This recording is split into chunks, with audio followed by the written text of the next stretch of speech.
enjoy a seat at the table and good company, where great conversations and meaningful discussions happen. Welcome to And Good Company. I'm Sarah Fiedelholtz, a conversationalist. We all know a great dinner party isn't really about the food. It's about the people seated around the table engaging in lively discussions. And Good Company creates a way to capture smart and important conversations as they happen. I am pleased to be in the company of Steve Sanner, the president and CEO of Jiffy Lube, Indiana. Welcome. That's great to be here. So, full disclosure, before we get into it, I have to say that I know you and interview you and have worked with you on bringing the mural project, the Jiffy Lube, to Fort Wayne. So we'll get to that in a minute, but just for full disclosure. So first of all, let's talk a little bit about Jiffy Lube and Jiffy Lube of Indiana, because you're really an example, you and your leadership team, of being really innovators and disruptors and how you think about business. So let's start with a little bit about the background of how you got to create Jiffy Lube of Indiana. Sure. Back in 1985, I was living happily on the beaches of Fort Lauderdale. I was in the Exclusive Gourmet Foods Incorporated was our business. I started it with a friend of mine from college. I went to Penn State, so we were Penn Staters together, and we got into this business selling gelato, wholesale food, and one of my parents' friends that I grew up with, went to church together as a kid back in suburban Philadelphia. He became a mentor to me in this Exclusive Gourmet Foods business. He had a place in Florida, and whenever he'd come down, I'd take him some of our gelato or our David Glass chocolate mousse cake or our Lindy's cheesecakes. It was all frozen product, but high-end frozen foods. And so he was a big help for a year or two. Helped us. We didn't know what we were doing. We were great salesmen. We were lousy businessmen. So we made sales, but we didn't understand profit margin quite the way we needed to. So his name was Jack Nigaman, and Jack was awesome. He owned a bunch of McDonald's, and in the 80s, the people who founded Jiffy Lube, which was founded in '79, they targeted McDonald's franchisees to get into Jiffy Lube, and they set up the Jiffy Lube franchise model to provide to be different than McDonald's in ways that they thought would make the franchisees happier, give you a little more entrepreneurial spirit. McDonald's by that point had gotten, and it's even more so today, has gotten big, and if you want to run a coupon special, you have to get it approved by the co-op. You can't, you just can't be as entrepreneurial as those old school McDonald's guys, were in the beginning. So Jack was one of the people that Jiffy Lube approached, and another McDonald's franchisee in Philadelphia named Jay Greenfield decided to go in with Jack to get into the Jiffy Lube business. Jay's another old time. Ray Kroc was at Jay's wedding. That's how old school he was in McDonald's. He went to Hamburger U in Chicago when it was actually in the basement of a McDonald's store. It wasn't the I went office. to it when it was at the headquarters. So I mean, they go way back. They have great stories from the early days. So they needed to find somebody young and that they could groom to as a partner to become the Jiffy Lube guy. We weren't sure. So Jack approached me with that. At first I told him no, and then after a couple of weeks of thinking about it, we had merged with another company. I wasn't as happy with the merger, and I said, you know what, I'm ready to leave. So I called Jack, and he flew down the next day and laid out what the plans were. We weren't sure where we were going to go. We knew that Philadelphia was sold, and we knew that South Florida was sold. Jiffy Lube was in its infancy. So we went to meet the president of Jiffy Lube in Baltimore. He had a map on his wall that said, like yellow, it was a map of the United States. Yellow was under contract, red was sold, green was something else, blue was something else. And right in the middle, there were no colors.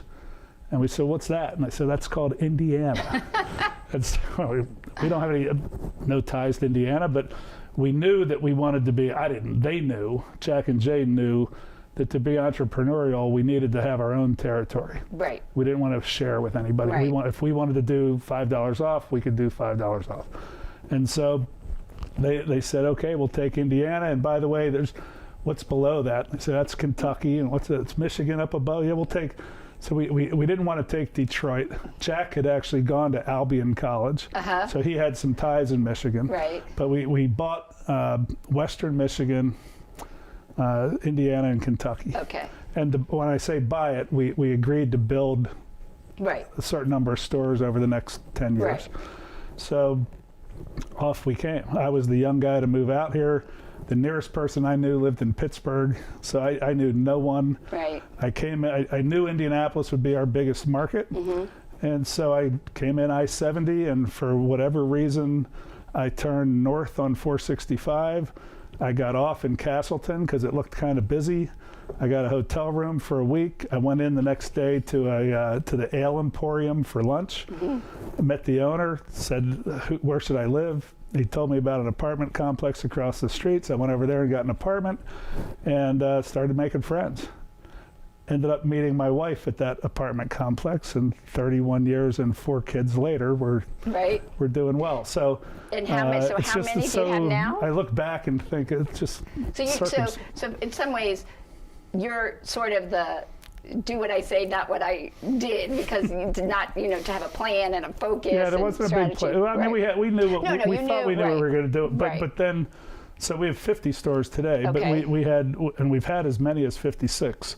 But we knew Indy would be the biggest market, so I moved there. We started looking at real estate, bought a couple properties, started to build buildings, and one day we got a call from the guys here in Fort Wayne who owned 10-Minute Oil Change, which was Jack Ewing, Ken Edelbrock, Neil Kobe, and Randy Fillmore, if anybody knows their names. Right. And they were in the process of selling their 9 locations to Valvoline. And they were frustrated with Valvoline. Valvoline was jerking them around on the deal. And they called and said, hey, I heard you guys are in town. If you want to buy 9 stores away from Valvoline, get me $1 million by Friday and you can buy these stores. So, I had like $12 at the time. So we called down to Jiffy Lube headquarters and explained the deal to them, and they said, we don't have $1 million. We're new, we're just getting started, but why don't you call Pennzoil? So Jay and I called the president of Pennzoil, Bill Welcher, explained the situation, told him we could steal these from Valvoline. Right, and Jiffy Lube uses Pennzoil product, Jiffy Lube, right? Now Pennzoil owns Jiffy Lube. Oh. Back then, Pennzoil was just a supplier. Oh, okay. They bought Jiffy Lube in the late 80s. Okay. So this is 85, and so we explained the situation. We said, hey, need $1 million Friday. This is no fax machines. There's no, I'm not even sure FedEx existed. Like, there was no way to do documents. There was, and all he said was, will you pay me back? And we said, yes, we'll pay you back.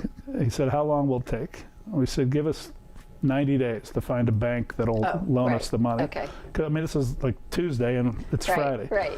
So he sent his private little plane to the Fort Wayne airport with a check for $1 million. Jay met the pilot. Pilot taxis up, stairs come down to this little plane. The guy comes out with an envelope, walks over and hands it to Jay. And then gets back on and flies back to Houston. And we went and bought 9 stores that were based in Fort Wayne.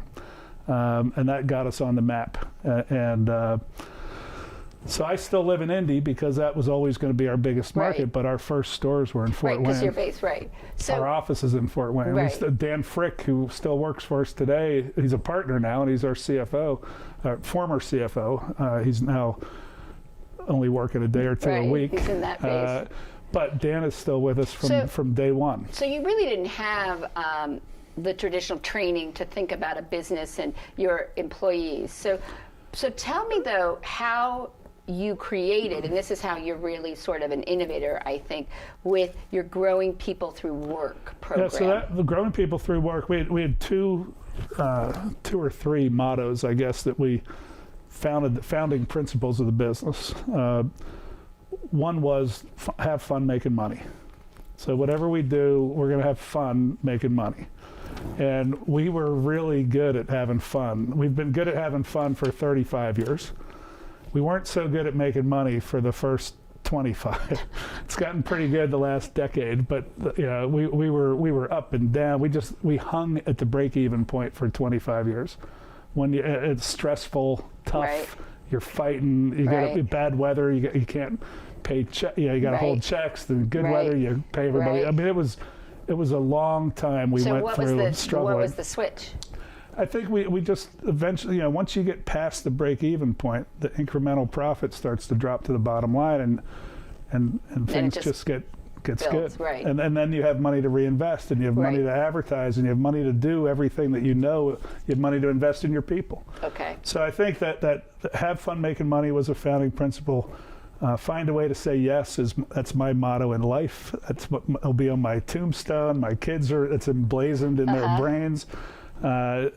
So we've always looked for opportunities. We've always been open to any idea anybody has.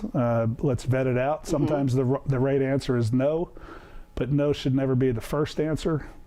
Always try to find a way to say yes. Okay. It's one of my biggest pet peeves. I struggle with people who say no right away. Right. They don't even hear it. Hey, Sarah, do you want to? I get a chance to go to the Super Bowl in Pasadena. You want to go? Yeah.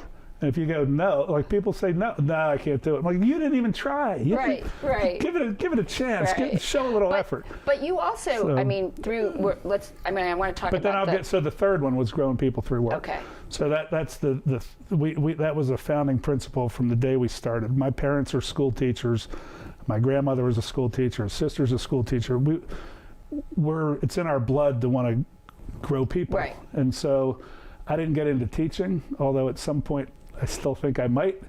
But the ability to help people become better, to help people achieve their own goals, has always been part of who we are as a company, who I am as an individual.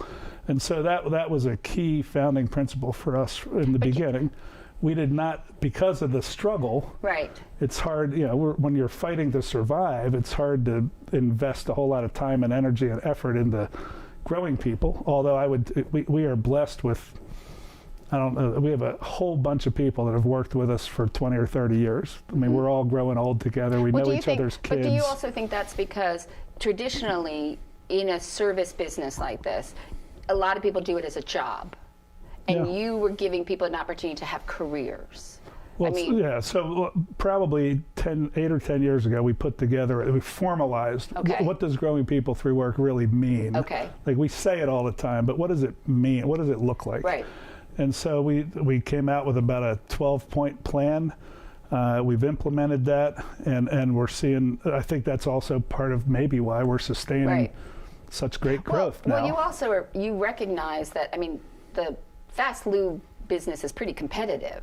Yeah. So you also recognize, sort of said, your people are what are the most important because it's your customer service. So you sort of really said, all right, what do we do for our people? So tell me, you started with, so tell me some of the things that you have implemented. So first of all, we have a 3-hour seminar that every new person that comes to work for us attends. That we call it's a Growing People Through Work seminar.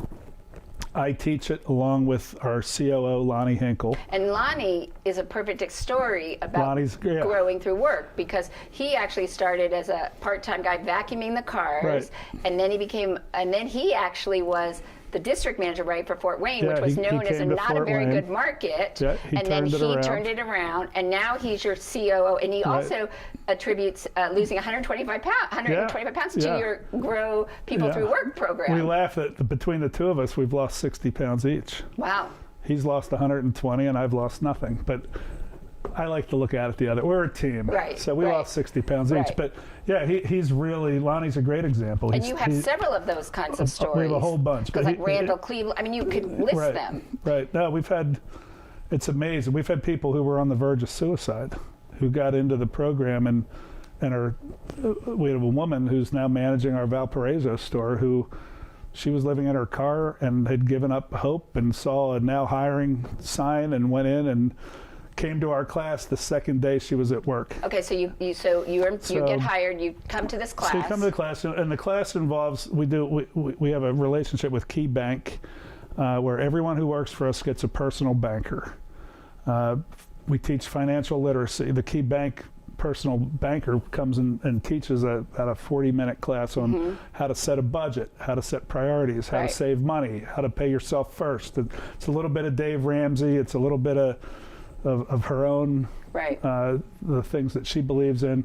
And she was someone who came, she's from Colombia. She came here with nothing and lived in her car for a little while and built herself up to where she's now doing it. She's getting a lot of great publicity out of our program within Key Bank. She's gotten a couple of promotions where she now hires people to do what she was doing for us, but she still works with us because we were the first ones she got in with, and it's great. So even she's grown through work. And so that we teach financial literacy. Lonnie does about a 40-minute section on just developing a positive attitude, how to view life with a can-do. I mean, you've met Lonnie. He's about as positive as they come. And you also take the approach when you are helping to set up or work with your employees. It's not just the employees. You look at their families as well. It's a big. So they need to be happy at home if they're going to be good at work. So some of the programs you have is. So tell me about the one about the Jiffy Lube Cares. Yeah. So that's been amazing. I just got updated numbers on that, so I'll share those with you. Yeah. So that's a program where we listen to our people. They get themselves, when we're talking to them about financial literacy and how to save money, they all had stories about why they couldn't save money and how they got into trouble. And so we started listening to those stories. And then they would go also to the payday loan places and pay exorbitant interest. And once you're in that cycle, forget it. So you heard that. So we sat down and said there are two different avenues. One is whatever problems you get in life for our people, unless it's healthcare, which is we could talk for an hour on healthcare. Unless it's healthcare, every other problem they have seems to be able to be fixed for $300 or $400 or $500. You know, the car's going to get repossessed, or my rent's late, or they're going to shut my heat off, or I got in an accident, or I got to pay for whatever. Life happens. And what we were seeing were we had a lot of guys filing bankruptcy because they had a few things pop up that were manageable. They just didn't know how to manage them. And then they'd go to the payday loan people, or they'd go to the guy down the street, or it was not good. And so we said, you're working for us, why don't we just loan you money? So my partners go, where are we going to get the money? So we'll donate it ourselves. So every week, everyone at Jiffy Lube is able to volunteer to donate. Not everyone does, but a lot of people do. I give $50 a week. Lonnie gives $20 a week. So you sort of created your own micro-loan we're doing our own microfinancing. And so the new numbers are that we've kicked in, since we started this, we've kicked in $61,000 of our own money from our own paychecks. Is probably 50 or 60 people out of 400 that contribute, mainly managers. We just passed the $360,000 mark in loans we've given out, either loans and or grants. So, because the money churns. People pay it back. So a typical loan will be $500. You pay it back $50 a week for 10 weeks.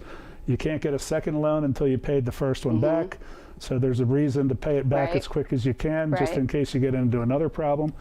And it's been amazing what a difference, what a relief of stress it is for our guys. And it was probably really good needed now with everything with the COVID, and that's because some people. So the other thing we listened to, we said, what else is stressing you guys out? And the biggest answer was not having reliable transportation. We fix cars. We take care of cars. Why don't we have a separate program where we'll do whatever your car needs, and we'll finance that for you. So outside the loan program, because you can have a car repair bill and a loan for other stuff. And that's been amazing. It helps people get to work on time. But when I listen to the stress of a guy might be married with 3 kids. They have 2 cars. One of them breaks down. And you listen to I now get up at 5 a.m. so that I can take the kids over here, and then I get back with the car. My wife goes to work, and then, the logistics of it. It was just listening to it gave me a headache. Right. Like, guys, it doesn't have to be that way. Right. It's a $1,000 repair job. But most companies will say, first of all, they don't want to know too much about their employees, and they will say what happens in your personal life, that's yours. It's about the professional, but you really look at it that for a lot of your employees, that have had difficulties or challenges in their lives, and you also sort of, because by who's going to come and work for you, that sometimes you just need a little hand up, and and it doesn't take much. Right. You make a big impact with it. I was at we have a warehouse down in India. I was there today, and the manager asked me if it was okay if she bought popsicles for everybody, because it had been a little hot a couple weeks ago, and she didn't know if she could turn that receipt in. I'm like, of course you can turn that. Like, you bought popsicles, that's great. And she goes, everyone loved it, Steve. Right, because it's just it's nothing. It just means you care. It just shows you care. It just shows, And then, but you also have you have tuition reimbursement and scholarships and stuff. First-time home buying programs. Right. Let's talk about that one, because that's like old, when you worked for a company in the 50s and 60s, and you were a company man, and they really helped you. Talk about that one. Yeah, I mean, Lonnie was the first one to get one of those. So he's our guinea pig. Right. He was the first one to get tuition reimbursement. He went to Lincoln Tech, had $32,000 worth of student debt, and we said, finance it out, and we'll make the monthly payments for as long as you work here. And we paid it off about 6 or 7 years ago, finally. But yeah, so it's just another way to show that you care, and it's all compensation. Right. It's all just what's it called? You factor it into your budgets, and you move forward. The first time home buying, I just think, it's the American dream, the wealth creation that comes from buying a home, taking care of the home, buying it in a decent neighborhood where other people take care of their homes, so that over time you owe less and it's worth more. Right. That model changed the world after the Second World War. Right. The GI Bill and all the things that were available for home ownership. And so we talked to our guy, what are you paying in rent? I paid $1,000 a month in rent. I'm like, you get a house for $1,000 a month. But they don't necessarily have the down payment. So okay, we'll give you $5,000. We won't be off the books, and you don't have to show it as, you just show that you saved $5,000. So now you have the down payment. Pay us back at, as you can, $50 a week again usually, for a long time, but you get paid back. Right. We've had very few in any of these loan programs. I think we've had maybe a dozen that haven't been paid back out of hundreds. So it upsets you a little bit, but it's not the end of the But it shows that it's so counter to how people think of their employees today, especially in service businesses where somebody's paid hourly, that it's sort of like the employee leaves, you'll get another one. But they don't realize that training and that relationship and you teaching them your way, and that all costs you money in a sense. So I think that's interesting. Turnover, and we still have high turnover. Most of our turnover now is in the first 90 days. People don't realize when they come to work for an oil change place that there's rules that we don't, you have to shave, and you have to tuck your shirt in, and you have to follow the rules, and you have to show up on time, and it's not okay if you're only late on Tuesdays. You have to be on time, and the train has to run. So it usually takes 90 days to weed people out, and so when I look at our overall turnover rate, it's over 100%. Right, but when you almost look at all those, of that is that first 90 days. Right, but when you get them and then they see it. Right. And your program is recognized as one of the best training programs by Training Magazine. Oh yeah, well, Jiffy Lube Corporate's training is in the Training Magazine Hall of Fame. We were in the top 5 so many times that after a certain number, they move companies that are always in the top 5 into the Hall of Fame, so they can bring other companies into the top 5. So. But then we've won 4 national awards for growing people through work. I tease them that you should just name it the Jiffy Lube of Indiana Award, so that you can give it to other people, because we deserve it. Even when we don't win it, we deserve it. But yeah, when you come to work at Jiffy Lube, we want you to be on a plan towards self-improvement. Right. So I don't care if you're here for 90 days. Just be better when you left. If you're here for 5 years, you will be better when you leave. If you're here for 20, we can build a nice life. We can grow old together. So you make a commitment both to your workforce and the communities in which you have stores. So you, you also have impact on your employees' lives, but you also help to transform the communities through, very authentic relationships and partnerships. So people would be shocked to know that Jiffy Lube actually created a mural project. You don't think of Jiffy Lube and public art in the same sentence, Sarah? No, I don't until I read about it. I mean, it just doesn't, you don't think that that's a typical company that would support the arts. Right. So you created this program where you actually have it that you pay a living, fair wage to artists to paint murals on the sides of your buildings. So, but tell me, because you sort of are sort of whatever, have fun, kind of free guy. Tell me how you got this idea for a mural program. I mean, I've thought about it for many years. From the businessman side of it, we have a business that you only need to visit us a few times a year. So how do you stay relevant? Well, I'm supposed to come every 3 months, according to my. Okay. So if you come 4 times a year, there's 361 days that you don't need us. Right. No matter what we do, you don't need us. So how do we stay relevant? How do we stay top of mind? How do we make you think about Jiffy Lube when you don't need Jiffy Lube for 3 more months? And so that's always been a kind of rolling around in our heads. And I just found traditionally the automotive business markets in sports. Right. Pennzoil. Because the research we were getting for years was that even though half our customers are women, now it's like 53% women today, but roughly half our customers have been women for 35 years. Right. But the research showed that the women went where their dad told them to go, or their husband told them to go, or their brother, or the men were making the decisions on the car, and women were just going where they were told. The decision on every of every 4 household dollars. Women, if you want to sell a car, you got to get the woman to like the car. If you want to buy a car, same thing. So yeah, I mean, I just.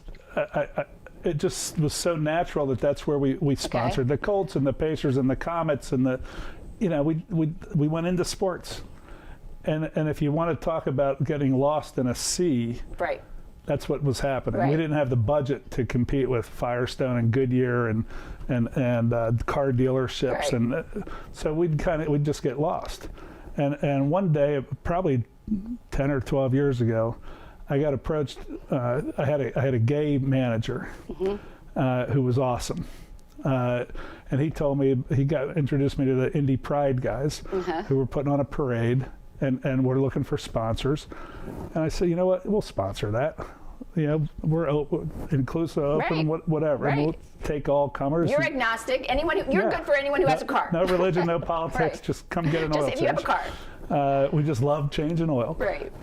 So we did that, and I saw the reaction to that within the community. Yeah, because they saw that you supported them and that you weren't. And I mean, they had fun with Jiffy Lube. It was fun. Yes, it was memorable. Yes, there were some really funny jokes. Yes. But it kind of opened my eyes to hey, there's a whole place out here and then that transferred into the arts and into music. It didn't immediately transfer to the arts, because then you also had graffiti on the side of one of your locations, because some of your locations aren't necessarily you have them where people are, so they're not necessarily all in what would be considered the premium neighborhoods. No, we scatter them around. I mean, wherever cars are. Because you need to make them commit. So you had a location. So we had a store in Broad Ripple that was getting tagged by graffiti.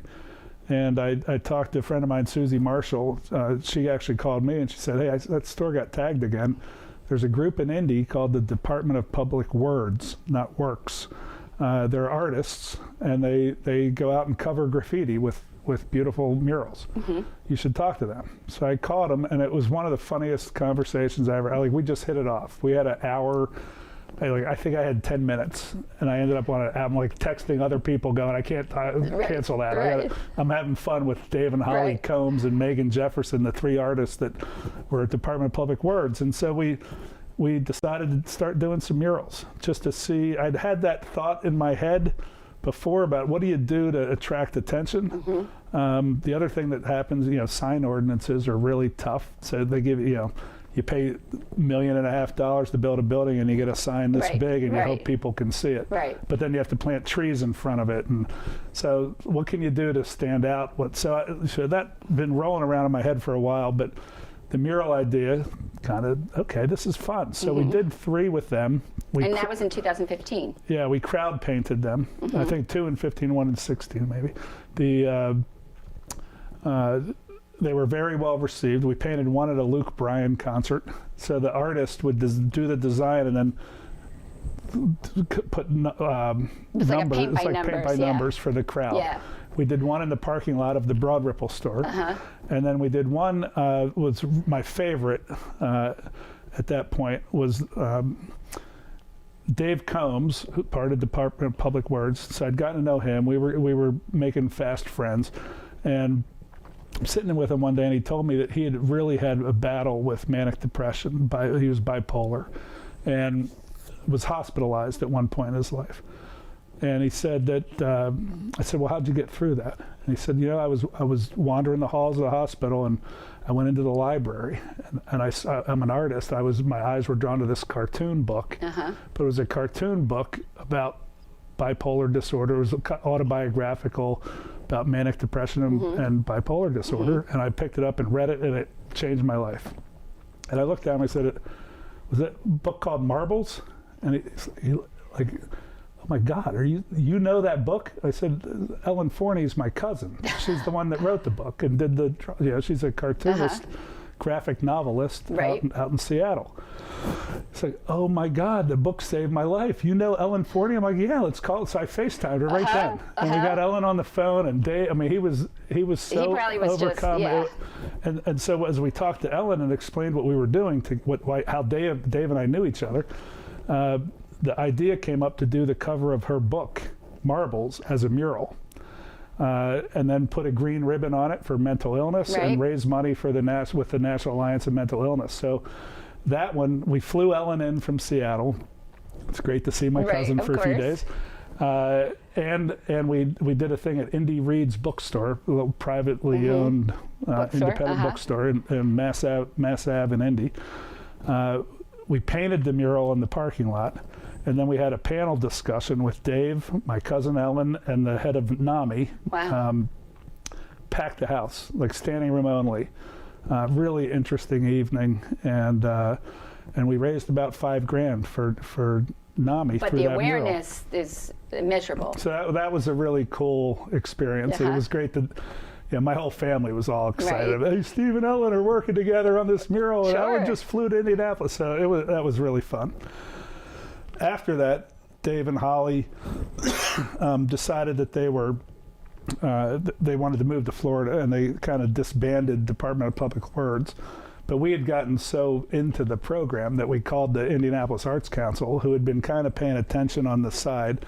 And then we formalized the program, and it's just blown up. We have 18 murals now, including the 2 that you were integral part of. And well, and how I found out about the program was because you received an Art and Business Partnership Award from the American for the Arts, and that recognizes businesses for their exceptional involvement with the arts. And you were actually the first company in Indianapolis to win. And so I was reading an article about how you were doing these murals and with all these artists, and I was like, well, I think we have Jiffy Lubes. And so then I looked up how many in Fort Wayne, and then I literally just emailed you and said, well, you could bring it here. And then I talked to Julie, and then we just actually, we selected 2 artists. And I actually, Brian Bollinger, I had him as a guest, and actually the interview that I'm doing after you is actually with Alexander Hall. Oh, really? Yeah. Great. So, great. They were both amazing to work with. But it was great. And now, I drive by the one that Alexander did all the time, and it's just, and it really does capture it, and So now you have, 18, right?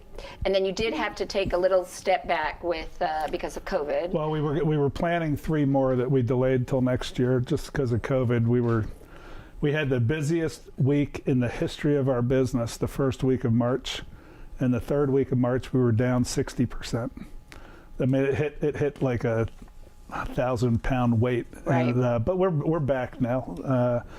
We were up a couple in July and August because there was some pent-up demand, and now we've been kind of flat in September and October. So talk about, besides the community good that you do with the program, talk about though how it connected both with your employees and your women customers. First, tell me about what you found out from your employees when murals. That's been one of the big. There's always surprises when you're doing things. And one of the big surprises has been, I didn't know what our guys were going to think of this. I mean, I just didn't. And also for the artists, let's say, you don't give them any requirements, limitations. The only requirement is that they can't do anything auto-related. Right. Because we didn't want it to look like an ad. We wanted it to purely be art. Right, but there's no, you don't have any restrictions to the artists it's really to be an expression of them. They show us what they want to do, and if it was phallic, we would probably say, it might be a better idea. But in terms of it's really their expression. Yeah. No, and it's what's really cool is if you go on our website and look at all 18 of them, there's no two that are even close to each other. Nope. You know, you look at what Brian did out in Kendallville with the frogs and the tree and the two sides. That thing is amazing. Yeah, you can it's see fun. You can see it from all around. So, and our business in Kendallville is through the roof since we put the mural up. Really? It's crazy. You didn't tell me that. I don't know that I don't know that I can say it's the mural, but well, then you have to do some it's survey. through the roof. So well, then but you got to say, you know, all things being equal, but maybe you need to do some surveys because then maybe I can get you to do some more. Yeah. You know, I'm going to use that now, Steve. Right. You know that. That's of all the stores, that's the one that really jumped. But you actually saw that though with all of your stores because you're actually one of the most profitable owner groups, right? I don't think we're one of the most profitable, but we're happy. Right. Okay. We're happy today. But Jiffy Lube National has absolutely taken a look. We've had greater growth than almost everybody. All right. So let's look at what that impact was to your employees. So they were there and they decided they would be watching these artists painting their murals, and so it's been one of the coolest surprises of this is that how much our guys are into art. I've been around them 35 years. I had no idea. It's just the topic never came up. Right. But I drive up to a store now and guys will run out. Hey, hold on, I got to show you my sketch pad. And they'll run to their car and get their sketch pad. And it's a lot of superheroes. It's a lot of, fairly, the kind of stuff we would doodle in right. Might be school. Tattoo designs. A lot of it's related to tattoo design. But it's still a creative expression. And they want to learn. They want to get better. What did that inspire you to do? So we talked to the Indianapolis Arts Center in Broad Ripple and set up an account where our guys can sign up for art classes for them and their families to go in and work on their creativity skills. They have glass blowing. They have painting, and they have all the basic, painting, drawing, sketching, watercolor, oil painting. But then a couple guys have done the glass blowing, which that's really cool. Where else can you do that? Right, but it's also that you also. But it gets their mind going. Well, it and gets also them thinking. It falls into that being the best, but you're also in their creativity, their imagination. They're also then have an outlet, so doing things that are creative and stuff make you happy, and then you're nicer, to the customers. Yeah, I think it works in every way, and it opens their mind to what else do you want to learn? What else do you want to get good at? Right. We all walk around with these smartphones. They're the answer to every question ever asked in the world. You can learn any skill you want to learn. Right. You can be a cook. You can be a musician. Right. It's all on our phones, but you have to have motivation to want to get better. Right. And so I think when we talk to them, as we always have, about we want you to be on a path to self-improvement, whatever that looks like to you. And we have them write down, what does self-improvement look like to you? The arts now have added to that, and it's been really cool to watch the guys get excited about what they're doing in the art world. And it also, from the standpoint of, tell me about what it does for your customers. Yeah, I think our customers have really enjoyed what we've done for the community. Our stores are in a lot of suburban blight, I guess you'd call that, a lot of concrete jungles. Well, you've also done the reverse of the broken windows theory, where broken windows indicate that an area is not being taken care of, and then it leads to criminal activities. And so what the murals do is sort of show that somebody cares and somebody's bringing color, and taking. Some of them have been in fairly rough areas of town where you're showing, hey, let's have some pride in our neighborhood. I mean, the one we have at 38th and Moeller in Indianapolis, it's not the roughest part of town, but it's a tough area. It's pretty rough, but the mural is about bringing together the community and celebrating, the art of they have an international. They're working to build it as an international food destination. There's every type of restaurant you can imagine, all of which are struggling right now because of COVID. So we're trying to. We're going out to eat way more than we used to, just to support places. But this is kind of on the way into that area, so it's it can this even be beautiful like a gateway. Argentinian fire snake on the side of the Jiffy Lube building. So if you think about, though, also like the ripple effects, like, when you think about with an employee and then all the ways that you touch them. But if you think about, so you started with this mural, and then based on the ripple, so then at first it allows an artist to do their craft and earn very good money. I mean, it's, that you're paying them. It's not like you're saying to them, oh, do this for, a subsidy or something. I was amazed. I give credit to Julia at the Arts Council of Indianapolis, because I'm a businessman. So like the 38th Street Moeller, the 38th and Moeller mural. It was done by a 3-person group called Blend Creative. And Blend Creative, 3 young artists. And in their proposal, they showed the most they'd ever been paid was $500 for a mural. Well, we started at $6,000 was the low end, $5,000 was the low end for what we were paying for murals, depending on size. And we've paid as much as $17,000. And you also, that includes paying all the materials and anything like that. That's the full price. But so, we were looking at $5,000 was our minimum, and these 3 have been painting murals for $500. So I asked the question, as the greedy businessman, why would we pay them $5,000? Why don't we just pay them like $2,000? It'll be 4 times anything they've ever made.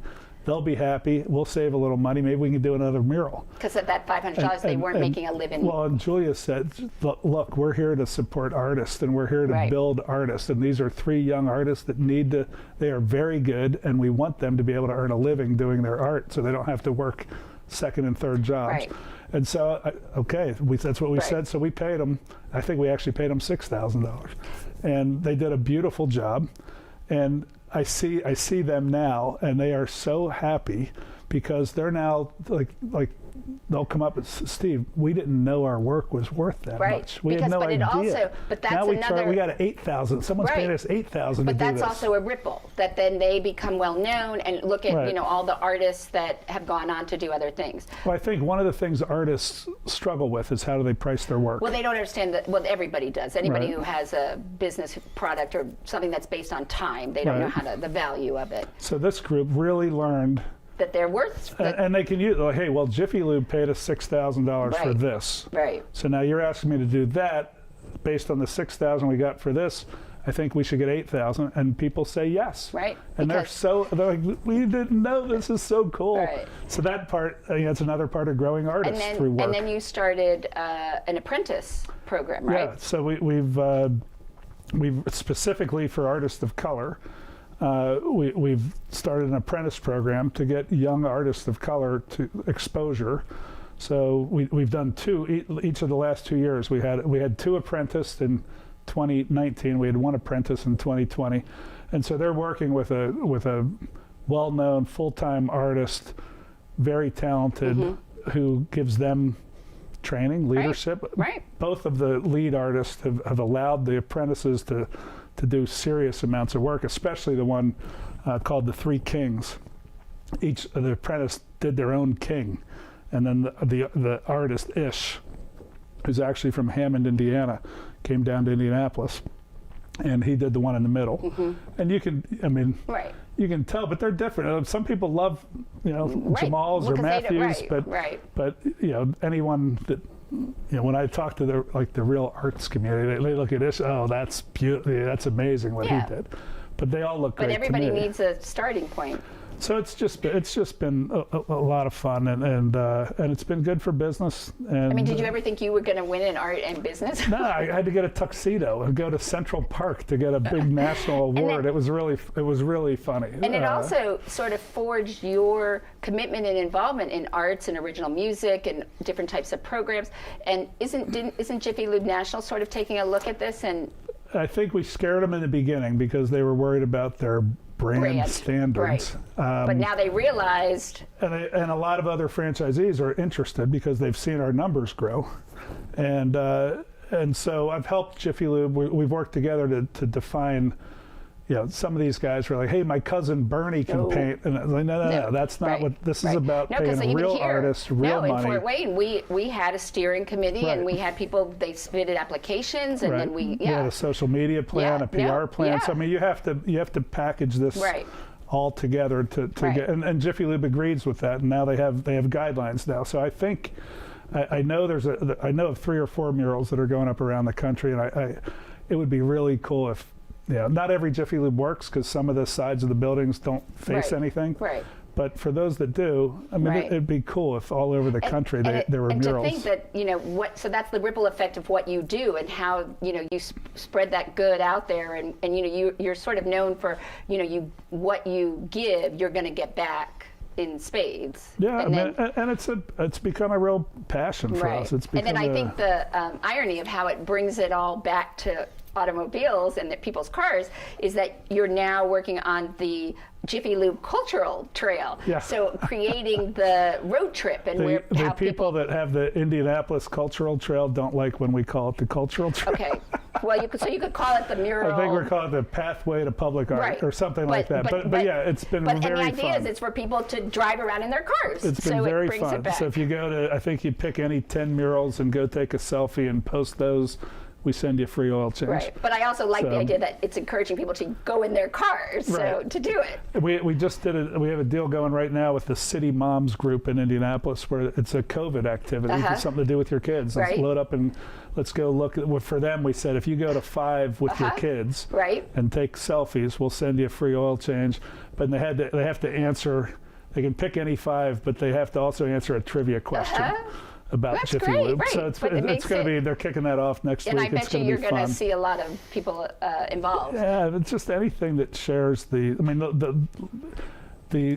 progression in the size and scope of the art over the last 3 or 4 years has been incredible. The one that is up in Fishers, similar to Brian's in Kendallville, it's 2 sides of the building.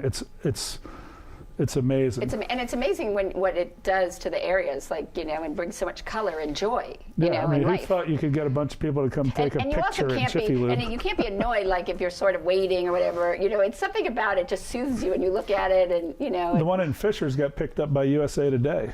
So we had a call, Dan Frick, our former CFO, got a call from a friend in Portland, Oregon, and said, hey, why don't you do this at your Jiffy Lubes? And Dan said, that is our Jiffy Lube. So, it's been, the coverage has been amazing. And it's because, like you said earlier, you don't expect to see Jiffy Lube in with the arts. You expect the law firms and the insurance company and the bank. Right. But to see Jiffy Lube, But it's so great because it helps to bring a whole different group of people and companies to look at art in a new way. Right. So, and that's you being innovative and a disruptor. Jiffy Lube was the original disruptor in the business. True, right? When we started, that was to get an oil change in 10 minutes was impossible. So we were disruptive before the internet. Wow. So at the end of each And Good Company program, I ask guests the same 12 questions that were... I should have watched a couple. Right. So No, it's good you did. All right. That were popularized by French novelist Marcel Proust. All right. From a Victorian parlor game. And he believes by answering these, we're going to find out even more about you, Steve. Okay. And I already think I know some of the answers, but what is your favorite word? Yes. Although I coined that, I said your favorite word was new, because you do new things to keep your car new. So I gave you a word. What is your least favorite word? You mentioned it. Well, I would say no. Right, exactly. Do you have another one? What's your least favorite? I hate when people say no, so Okay. I'd say no. What turns you on creatively, spiritually, or emotionally? I think the idea of giving back, the idea of helping people be better. I mean, it's there's nothing more powerful. When I mean, this is really our legacy. Mm-hmm. I'm at that age now where I'm starting to think, what's it look like when I eventually get on the horse and ride into the sunset? Well, what did I leave behind? Well, there's the learn, earn, return, and you're starting to be able to move into from the earn to return. That's an interesting way to look at it. But I mean, that's really, we talk a lot more about legacy these days. And so what turns you off creatively, spiritually, or emotionally? I struggle with people who are not open to new ideas and adventure and opportunities. It's just why live like that? What sound or noise? It's not living if you live like that. What sound or noise do you love? Oh, I love hearing babies cry, laugh, cry, any noise that comes out. Jennifer and I are so ready to be grandparents, but we don't have any of the 4 kids ready to be parents, which is at some point I think that'll... So then you could just play with the employees' children. Yeah, and we do some of that. We rent babies now. Right, exactly, and then you can give them back. What sound or noise do you hate? I don't like being honked at. If I hear a honk, I'm not proud of my initial reaction to a honk. It's not mature. Okay. What profession other than your own would you like to attempt? Well, I talked about teaching or writing. Okay. I mean, I really do think I will either write a book or I'll do some teaching, or maybe I'll do both. Maybe do both. At some point. What profession would you not like to do? Restaurants, brutal. Yeah. Brutal. I mean, Jay and Jack being in a McDonald's, they got out of McDonald's and they're really happy since that they did Well, that. it's changed. It's just hard. It's so hard. What profession? Oh, I asked you that one. No. What profession would you? Oh, we did. What profession you would not like to do? Okay. What do you consider your greatest achievement? Oh, my kids, my family. I mean, they're so far so good. I think they're a little bit better than good. Yeah, they're pretty impressive so far. They're not right. You know. Who, living or dead, would you most like to have a conversation with? Someone just asked me that, and my answer was my grandfather, only because I mean, I just think, I mean, he lived through either grandfather, either grandmother, really, but my dad's dad, I just kind of feel like there's a lot more I could talk to him about, and we had a good relationship. I spent a lot of time with him, but that was my answer before, and I don't think I've changed my mind. I'm sure there's famous people I'd love to. But most of the time, it's someone who's close to you. Yeah, I mean, Lou Gehrig would be another guy. One of my best friends passed away in 2019 with Lou Gehrig's disease, and so I learned a lot about him. It'd be interesting to compare what he went through with what we've learned now, which isn't much. Which isn't not with ALS. We haven't gotten better. Mm-hmm. No, we haven't. How would you like to die? I want to say goodbye, so I don't want to go in a quick car accident. Okay. I'd take 6 months of a bad illness if I got to say goodbye. Okay. Which my friends go, I've said that to friends. I go, what do you think? You're going to impart some knowledge to people on your day? Are you that narcissistic that you think clarity will come to you and you'll share it with the world? I don't know. I thought maybe your family. You'd want to. I don't want to. I want to say goodbye. You don't seem the type who wants to leave things not said. Right. Yeah. I just think that's closure. It's really hard. Like my friend with Lou Gehrig's disease, we went in. We sat 15 rows behind home plate when George Bush threw the perfect strike at the World Series. Right. We went to Monument Park. He rubbed Lou Gehrig's face. It was an amazing evening. We went down to Ground Zero after that, which was a month after 9/11, and on the way to the airport from there, we didn't get a hotel room. We flew in, flew out at 6 a.m., stayed up all night. But as we were in the cab going back to LaGuardia, he was quiet. And I said, "What are you thinking about?" And he said, "I'm thinking about how lucky I am, because I'm going to get to say goodbye. These people just went to work. They might not have told their wife they loved them. They might not have hugged their kids. They just went to work, and now they're gone." Yeah. And I think that stayed with me I hope I get to say goodbye, but that's not our choice, I hear. No. So. If heaven exists, what would you like to hear God say when you arrive at the pearly gates? The bar's open. Yeah, right. How's that? That's a good one. Well, thank you for coming. I really appreciate you taking a seat at my table or our table. That's great. Good conversation. So please join me next. I'd like to ask you a bunch of questions sometimes too, sure. Sarah. Maybe we can. Sure, absolutely. No one's asked that yet. So I'd be more than happy. Please join me next time when you can again enjoy a seat at the table for great conversation and good company.